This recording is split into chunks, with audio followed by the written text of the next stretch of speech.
Hallelujah. God is here, Jesus is here, and the Holy Ghost is here. Welcome to church on this beautiful Sunday morning. My name is Segun, and I am privileged to lead us further in today's service. For those who are joining us online, thank you very much for watching, whether you're watching real time or you're watching a playback. We thank you for tuning in to be a part of what God is doing in our church. Well, I'd like to pause for the cause of acknowledging everyone in leadership in this church, servant leaders and leaders in various rights and capacities. Can you just put your hands together for yourself? Thank you for all that you do. Thank you for all your effort of making things work. God bless you real good. I want to say thank you to PF and Pastor AK for providing us with exemplary leadership, leadership that listens and leadership that cares, leadership that's present. NCH, would you please help me honor God and celebrate our pastor and lead pastor, Pastors Femi and Pastor AK Omotayo on this morning. Pastor AK, we love you. And PF, we love you. I know PF is watching because he called me just a couple minutes ago, which makes me a little bit nervous, but I got love for you, PF. All right. I feel like I have a word in my spirit on this Sunday morning, and I will invite your intelligent attention this morning to the Word of God as documented in the book of Acts, Acts chapter 28, verse 5 and 6. Acts chapter 28, verse 5 and 6. In the New Living Translation of Scriptures, you will find my thoughts on this Sunday morning. We're ready? Ready? What's going on? Seems like I need some energy. What's going on? Good? We good? One more time, can you give God a shout of praise this morning? All right. Okay. 1, 2, go. But Paul shook off the snake into the fire and was unharmed. The people waited for him to swell up and suddenly dropped dead. But when they had waited a long time and saw that he wasn't harmed, they changed their minds and decided, well, when it's nice, you read it twice. But Paul shook off the snake into the fire and was unharmed. The people waited for him to swell up or suddenly drop dead. But when they had waited a long time and saw that he was unharmed, they changed their minds and decided he was a god. I'd like to tag a title on today's text and teach with a topic. You ready? Ready?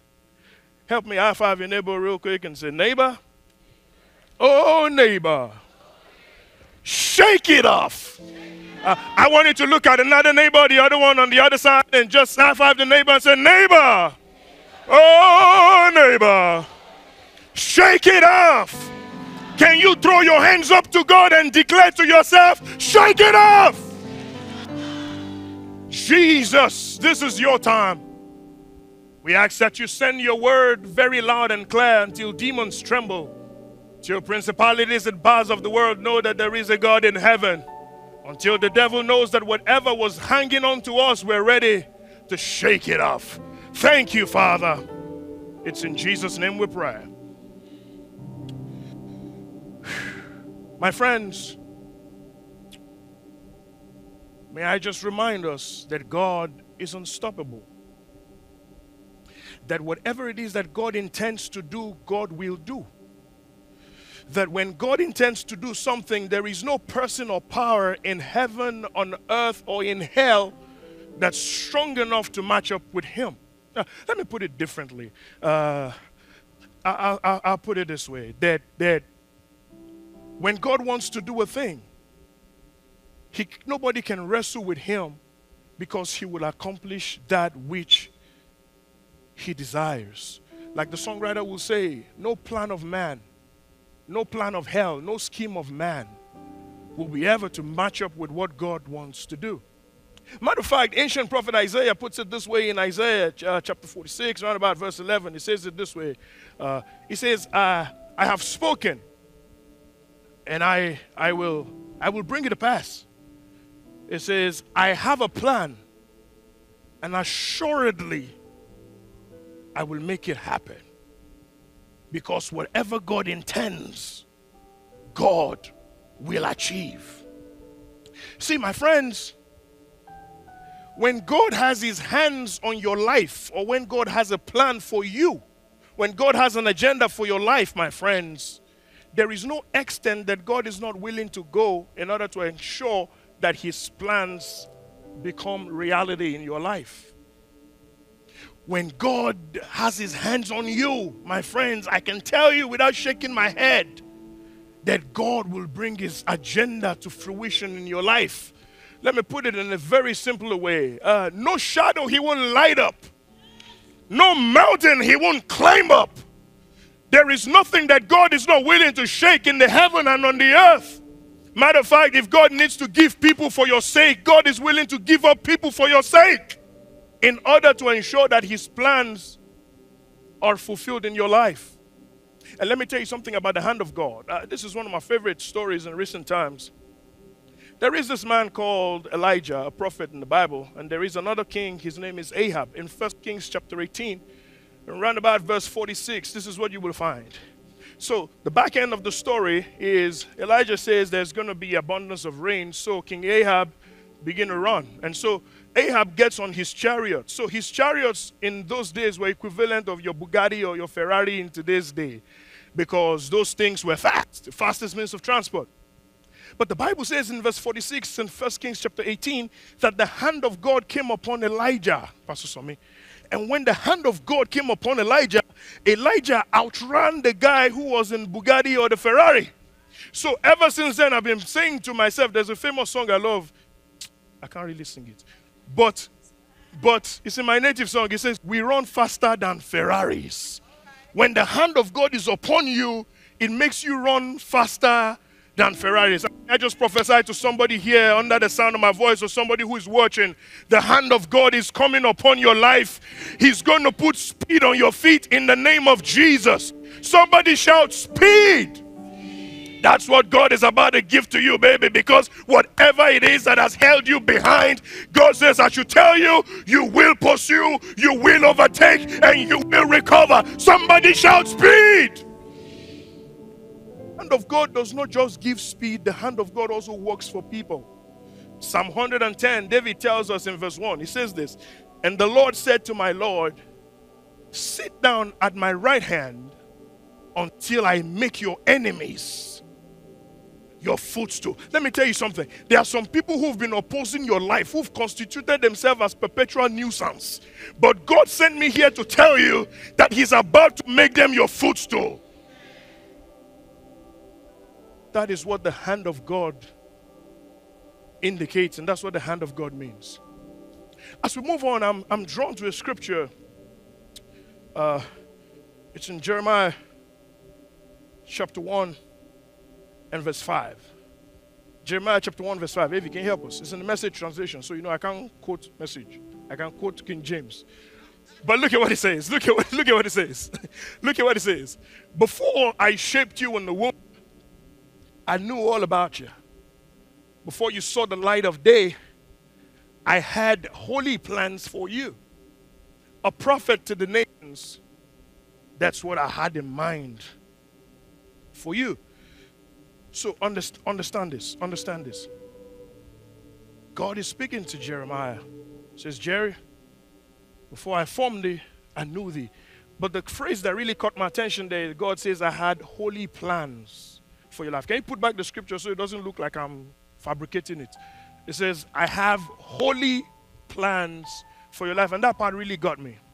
Because you see, whereas God has holy plans for our lives, sometimes the trajectory of our life is unholy. Yeah, I know y'all are perfect people. You know, y'all don't do stuff. But I am perfect. And I look at my life and I look at a whole lot of unholy stuff in my life. But God says the plans that he has for me are holy plans. which means the unholy trajectory of your life currently is not enough to thwart God's holy plans for your life. Please understand what I did not say. I didn't say that God intends for us to continue on the unholy lane, but what I'm saying is that what God did in Christ for us on Calvary is greater than whatever the trajectory of your life, so that in Christ, God has given us another way so that we can turn from unholy into holy, so that our lives can move in the direction that pleases the plans that He has for our lives. This is why I wake up every morning thanking God for the blood of Jesus. Because old folks will sing, what can wash away my sins? Nothing but the blood of Jesus. I don't know if there's anybody here who understands the power of the blood of Jesus, but I will grow up in a place where they will sing, there is power, wonder-working power in the blood of Jesus. And so every morning I thank God for the blood. And you know, Pastor Swami, one thing I'm grateful to God for again. See, I am grateful. See, some folks thank God for second chances because they are good like that. And you know, some people they just need a second chance. If they do something wrong, they don't do it again. I wish I was like that. Alas, sometimes I struggle. But I thank God that there's something other than second chance. It is grace and mercy. And the Bible says, Pastor Eke, His mercies are new. Come on, Holy Ghost. So when I woke up this morning and my feet touched the ground, I was grateful for mercy. Anybody here grateful for mercy? Can you one time say, thank you, Jesus? Oh yeah, that's the devil's worst nightmare. The devil's worst nightmare is the fact that we wake up every morning and God says, new mercies, morning by morning. New mercy. Somebody shout mercy. And there is an individual that I found in scriptures that helped me understand how you can be walking on holy lane and God transforms your life and helps you conform on the holy path. Story. Once upon a time, there was a man. Oh, your jokers, man. There was a man. His name was Saul. He came from Tarsus. Saul was a notorious guy who prided himself in his knowledge. Super intelligent guy, knowledgeable, had everything going on. He was working for the law. And the Bible says he was doing everything he knew to do, but he was on the other side of God. And the Bible says that on one day, he had done everything he could do. He was the tormentor in chief of the people who believed in God. He was a persecutor par excellence. He ensured that life was miserable for all of those who profess their faith in Jehovah God. And one day, he was on his way on this unholy road to one of his unholy acts. He was getting ready to go and annihilate a whole lot of Christians along the way. And the Bible says that when he was on his journey, something happened. Oh, by the way, did I tell you? When God has His hands on your life and God has a request of you, He will get His request from you anyway, whether you like it or not. So Paul was on his way doing his own thing, but God had His hand on Paul's life already. And so the Bible tells us that while he was on his horse, God knocked down the horse. The Bible tells us that Paul, who was Saul at the time, fell to the floor. He was blind and a great light from heaven shone around him. He couldn't see, but he could hear God. And God had a little chat with Saul. And from then on, Saul was translated from the unholy lane because God, according to Jeremiah chapter 1 verse 5, had holy plans for his life. So God picked somebody from an unholy trajectory and translated his life on a different course. So Saul, who now later changed to Paul, he now became a herald of the gospel of Christ. Paul became the one who preached the gospel. Paul is the one who told us be instant in season and out of season. Paul began to uphold the very thing that he once condemned. Paul became the one who was standing to defend the gospel. Paul partnered with who he once persecuted, and Paul begins to let us understand that our journey with God is a journey in transformation and a journey of transformation. Paul is the one who tells us in 2 Corinthians chapter 3 and verse 13, puts it this way. He says, but we all with open faces, beholding as in a mirror the glory of God, are being changed into the same very image from glory to glory. So Paul helps us realize that our journey with God is progressive. And the more we progress with God, the more transformation takes place in our lives. And so Paul begins to live that life. Paul begins to do that which he once condemned.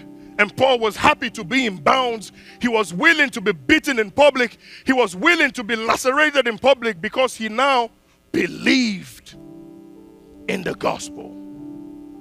That is the Paul that I'm introduced to, or that I'm introducing to you on today. By the time we get to the book of Acts chapter 27, Paul had been in a whole lot of trouble, and Paul was now a prisoner. In chapter 27 of the book of Acts, by the time we get to verse 10, Paul had no choice. Himself and a few other guys are prisoners, and they're put on a boat, or a ship as it were, and they're trying to sail all the way to Italy. But Paul says to the sailors, he says to them, I perceive that there's going to be danger. There's going to be loss of life and property on this voyage. So I think we shouldn't embark on this journey. But when you're a prisoner, nobody pays you any mind. Nobody pays you any attention.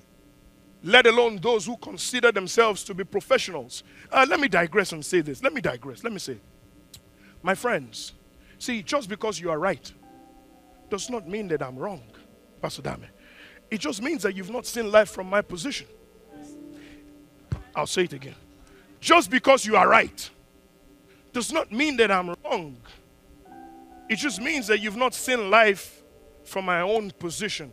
And if we're going to be able to engage in constructive conversations and transformative conversations, we need to be able to be on the table with those who see things differently from us. Because at the end of the day, the idea is that we see differently so we can cover better perspective. And so Paul was giving them a perspective that they did not see, Pastor Eke. They saw the professional sailoring perspective, but they did not see the spiritual perspective, which is a superior perspective. So whereas Paul was a prisoner, he had superior perspective that they didn't know about. So just because you look at me and I don't look like a whole lot, baby, don't get it twisted. There is a power on the inside of me that makes me wise and that gives me wisdom above my mates. Never mind my wet beards. I'm not that old. And so the journey continues. And so they embark on this journey. And Paul and the other guys are on a cruise. But they're not the kind of cruise that you go, Pastor Sombi. They are prisoners. They were limited. But they were on the ship. And so the journey continued. And by the time we get to verse 14, the Bible would tell us that the winds began to be contrary. And so it felt like, uh-oh, it seems like that joker was correct after all. And my friends, you know, every now and then, I don't mind flying. I'm okay with it. And I don't mind the storm or the turbulence. I don't really care. I'm fine. I'm good. I don't really mind as far as I get to my destination. But Pastor Ike, there's a problem. When the hostess is looking worried, brother, there's a problem. As long as the hostess are still busy catwalking up and down the place, I'm good. But the very moment those folks begin to look worried, then I know that there is problem. So Paul knew, and the people in the ship knew that there was problem once the sailors became jittery. Let me begin to hurry quickly. And by the time we are getting to somewhere around about verse 22 in Acts chapter 27, Paul is saying something like this. He says, fear not. There appeared to me an angel of the Lord, whose I am and whom I serve. You know, it makes me glad to know that the God we serve is a speaking God. You know, whether you are a victim, every now and again, Pastor Somi, we are victim of people's choices and decisions. Where people make decisions that affect us, that was not our business. We were not part of it. But they make decisions that impact us. But Paul is saying, there appeared to me an angel of God. Who Paul is saying, by my identity in Christ and by my service, it qualifies me for some kind of privileged information that you don't have. My friends, there is benefit in service. For those who are still wondering whether to serve God or not to serve God, there is privilege and benefit in service. Paul says, because I serve God, he gave me prior knowledge. And what's the knowledge? He says, I will make it to Caesar. I don't know about you guys, but me. But Pastor Ike, it trips me the way God works, that God is so loving and caring, that not only was God concerned about Paul, God says to Paul, he says, but all those who are on this ship with you. My friends, there's a principle here.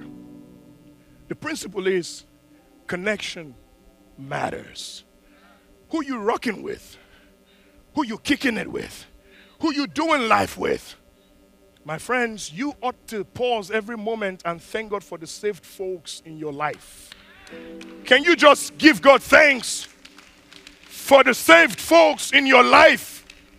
Because there are certain things that did not happen to you, not because you prayed, but because somebody prayed for you.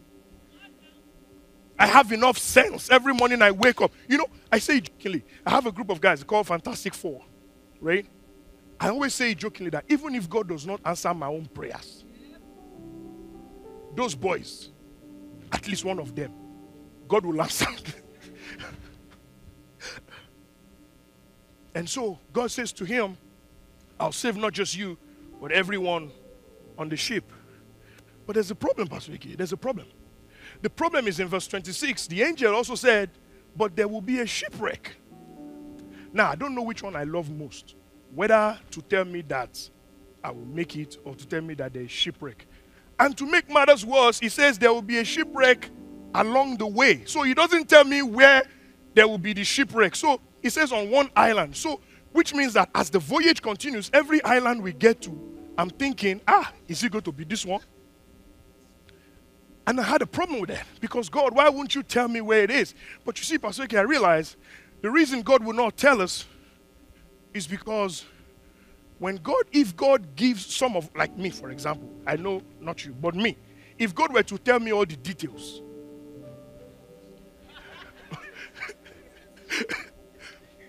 but you see, the way God works, God deals with us on a progressive basis. Listen to what Jesus says, man shall not live by bread alone, but by every word that. So God does not want us to live by the previous word. He wants us to live by the preceding word. And so the reason God will not give us everything all at once is because he wants us to keep track of him so that we can live by the preceding word. The problem with a whole lot of us Christians is that we heard something once, but we didn't wait for the follow-up. And sometimes the error is in the follow-up. So it's not like we follow wrong teachings or doctrines. It's just that we follow incorrect doctrines and teachings. And so God didn't tell him everything. And by the time we get to, I need to hurry. I don't know if this thing is correct, but so we begin to move on in the journey. God bless you. Thank you. God bless you. Sorry. So here's what happens. So he knows that there's going to be a shipwreck. He doesn't know where it's going to happen. And then the Bible tells us somewhere in the 30s, around about 31, 32 of Acts 27, that for 2 weeks, Pastor Ike, them folks did not eat food. It's in the Bible. There are some things that can happen to you in life that you don't need anybody to tell you to fast and pray. They were fasting by force. My friends, if you've lived long enough, you will have experienced or you will experience times where the sight of food disgusts you on the strength of the things that you're dealing with in life. And you put food side by side with your issues and you're like, I don't care for food. And that was the case. And there were 276 of them. And for 2 weeks, food was not important. They didn't care for food. And the Bible now tells us, towards verse 40 in Acts 27, finally, it happened. The sheep fell apart. And when that happened, the folk on the sheep, the soldiers wanted to kill. Remember I said they were prisoners and captives. So some of the soldiers wanted to just kill them so that they don't run away. But the Bible says there was a centurion there who cared about Paul. And so because of Paul, he stopped the soldiers from killing. Let me tell you something. You need to identify some folks in your life that you don't mess around with. Because God preserves you because of those connections. Again, because of the connection to Paul, they were not killed. So that when they finally make it, they can understand that they didn't make it on their own. And the problem is, a lot of times we are so self-conceited that we think that the things we have came because of who we are.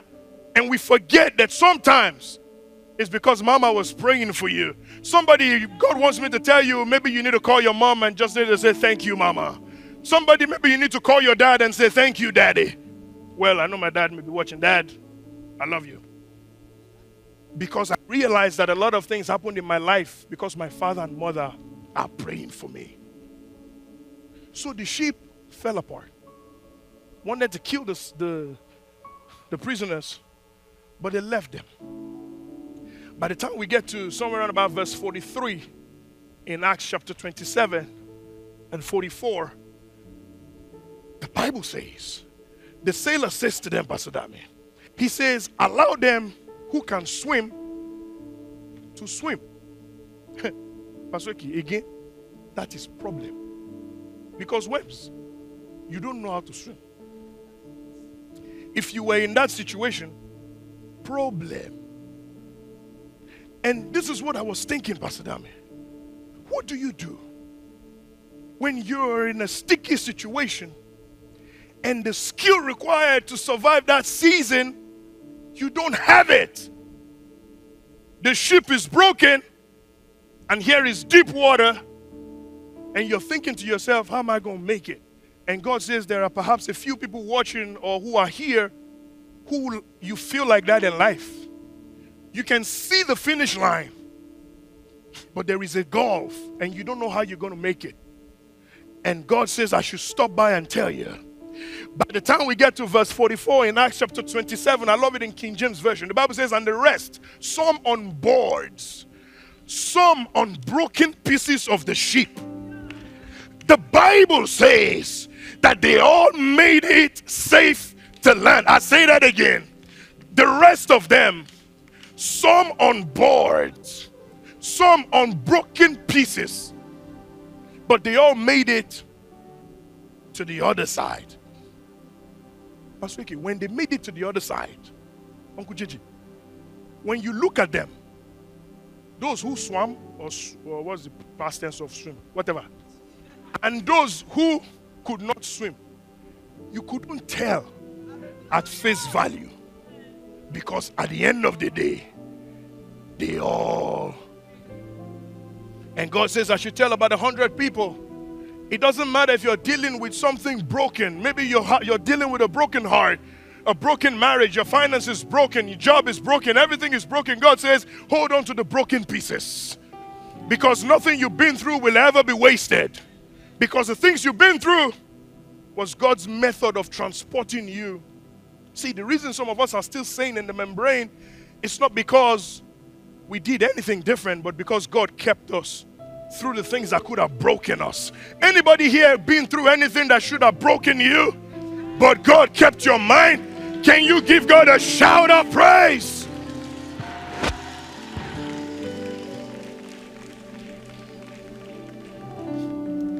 And so, good homiletics, by my homiletics training, says you end your sermon where you started. And so I started out by telling you, but the little back end of the story is that when they made it to the other side, the Bible says that they got to the island of the barbarians, meaning people who spoke a different language from them. And the barbarians made fire for them. The Bible says that they made fire for them. Now, it bothers me because if you read it in the King James, it says they made them fire because of the rain and because of the cold. Now, Pastor, I can understand making them fire because of the cold. I can understand it. But I can't understand fire because of the rain. Because water is supposed to be the antidote for fire. But when God gets ready to move in your life, God says, I should tell you that He's about to defy the laws of nature. That the waters that should have quenched the fire, when God sets you up a fire, there is no rain that can quench the fire. And so the fire was made for them. And I said, I gotta hurry. And so the Bible says that while the fire was made, Paul and the likes were gathering sticks. Some school of thought, Pastor Tosin, say that some of the sticks that Paul was gathering were the remains of the sheep. Because what was carrying him in one season was now fuel for his next season. Listen. Again, I tell you, whatever you've been through in life, the Bible says, and we know that all things work together. Listen, if you allow God and you hand it over to God, He'll pick the broken pieces and He'll set your life on fire for Him. Oh, let me digress. I have to say this. So, talking about the sheep. In the previous chapter, when they were on the sheep, some of the sailors were trying to be smart and trying to get out of the sheep. And Paul told them, don't try it. Stay in the ship, because if you get out of the ship, you'll be gone. The sheep there, I would say, is a metaphor for the church. And I just wanted to say to you, whatever happens, please don't leave the church. The church is still the safest place. I know you look at people and they're imperfect. Yes, the church is imperfect. Yes, you know why the church is imperfect? Pastor Tus, you know why? Because you are there. Because I'm imperfect. But you see, Jesus paid with His blood for the church. And listen, the Bible says, through the mouth of Jesus, and I will build and the gates of hell. Stay in the church. Moving on. So they're here and there's a fire. And Paul is putting sticks on the fire. And the Bible says, out of nowhere, a viper comes out of the fire and fastens itself on Paul. I have a problem with that. You mean of all the 276 people on this ship, there couldn't have been anybody else? It was only this same Paul who was given stability. It was this same Paul who was given guidance and leadership in chaos. It is that same Paul that the viper found. And I'm saying, God, I can understand that you spoke to him through an angel, and I thank you for that. If I was Paul, I said, Lord, I thank you that you told me about the shipwreck. God bless you, sir. And I can understand if you did not tell me that a snake was coming, but at least you could have prevented the snake from biting me. So the snake bit Paul. And I know that I could tell at least 10 people in that story that were candidates for a snake bite. The same way, if I look at my life today, there are some things that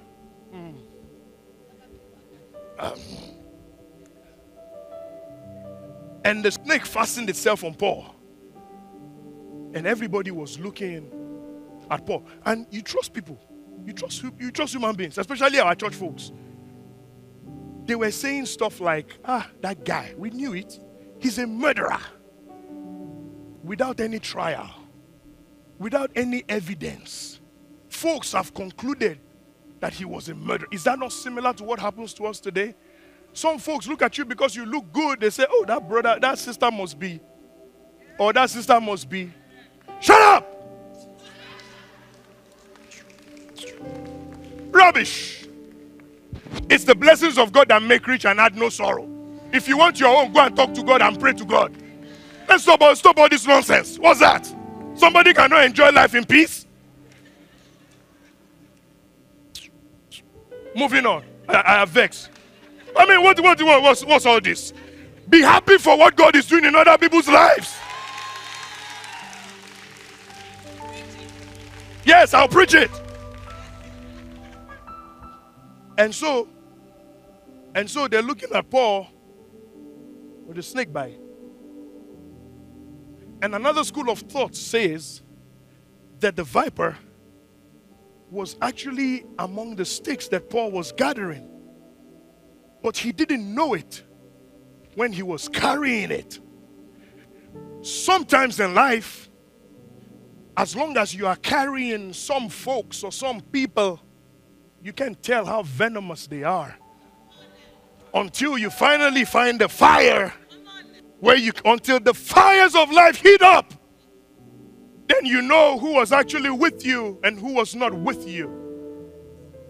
And Paul puts the sticks in the fire. The viper jumps out and bites on Paul. But the viper didn't just bite Paul. The viper refused to let him go. And the Bible says it was a poisonous one. It was a venomous one. So which means that there must have been venom released through his arteries and all that. So he should have died. But Paul refused to die. And that is the message here this morning.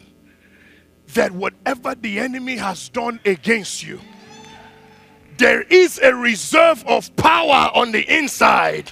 And the Bible says, greater is he that is in me than that old fool that's in the world. And so while the viper was doing his thing, God was kicking up some reserve of power on the inside of Paul. And when Paul had enough of it, the Bible says, Paul, I came to tell about 10 people this morning, it's time to see. I don't know if the devil is holding on to you in one area of your life, but it's a prophetic declaration. Can you just shake it off? Shake it off. Shake it off. Oh yeah, it's coming off of you. It's coming off of you. It's coming off. And the Bible says he shook it off back into the fire, so that this time when you get in the fire, you are not coming back again. And God says I should declare to you that there are some things that he's about to destroy in your life. They will never come back again.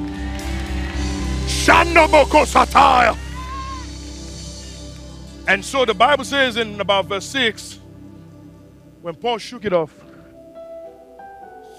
they were watching. See, Pastor Wiki, this issue, a lot. Pastor Somi, at least out of 276 people, at least 5 men like JJ's stature with the muscles should have been able to help him. But nobody helped. Is that not the story of life and the church today? We see folks struggling, but man, none of my business. We keep it moving. And rather we say things like, it is well. It is well with what? Who is it well with? Rubbish again. Nobody helped the guy. He shook it off. And then the other folks were watching. Not only did they not help him, Pastor Dose, they were waiting. Please give us the text. I think it's verse 6. It says they were waiting for him to swell and then die. So not only did they not help him, not only were they judging him, judge of the jungles, but they wanted him. See, don't be fooled. There are folks who don't like you, who don't really wish the best for you.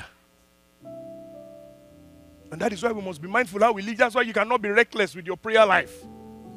Because it's not everybody who is smiling and shining teeth to you that the smile is coming from here. Some, anyway. At the end of the day, the Bible says when they waited a long time, they're still waiting. The Bible says, this is the part that trips me. They did not help him. they did not expect it to turn out well for him. Just like some people are not expecting much out of your life. But the devil is a liar. God sent me here to tell you that listen, before I tell you what God sent me to see. When they got there, after all said and done, they waited for him to swell and he didn't. Then the Bible says they changed their minds. It wasn't God who changed their minds. God changed the situations. But the change of situations changed their mind. I say that again. God did not change their minds. God changed their situations. Just like Joseph, they meant it for evil.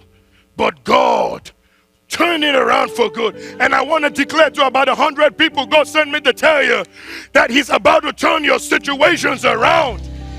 That the very things that felt were going to make you drop dead, he's turning it around.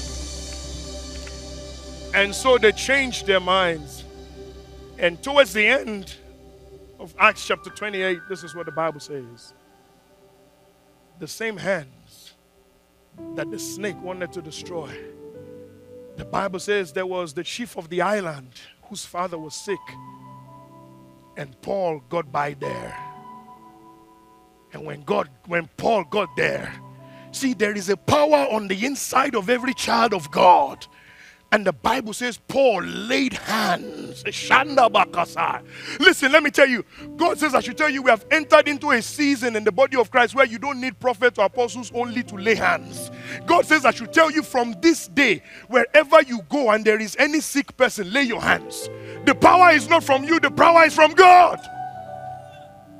And Paul laid hands, and the Bible says the sick recovered. Did Jesus not say we will lay hands on the sick and they will recover? So all the while, the devil fastened the snake on Paul's hands. But there was a transformative work that had taken place on the inside of Paul that gave Paul the victory. The pastor told us that this is our year of transformative victory. And the story we've just gone through shows us how God transforms a person from an unholy road into the holy path. Because at the end of the day, my friends, I don't care what unholy path your life may be taking. I came to tell you that even if you're on the wrong roads have right turns. I say that again. Wrong roads have right turns. But I came to present to you the right turn on this day. His name is Jesus. That it doesn't matter how wrong your life has been going, in Jesus you have the victory. And the things that they thought was going to make you swell and die, you're able to shake it off. I see you, but we're going to shake it off this morning. Whatever the enemy has done against you, against your family, it's a prophetic declaration. Shake it off. Because what's the enemy meant for evil, God specializes in turning around for good. So that when you leave the place, you will know that though the snake was meant to destroy me, there is power now in my hands. That when I lay it on anything, listen, when you get home, lay hands on your checkbook, lay hands on everything around you. God assured me that whatever you lay your hands upon will prosper. From now on, my name is Shags, and I approve this message.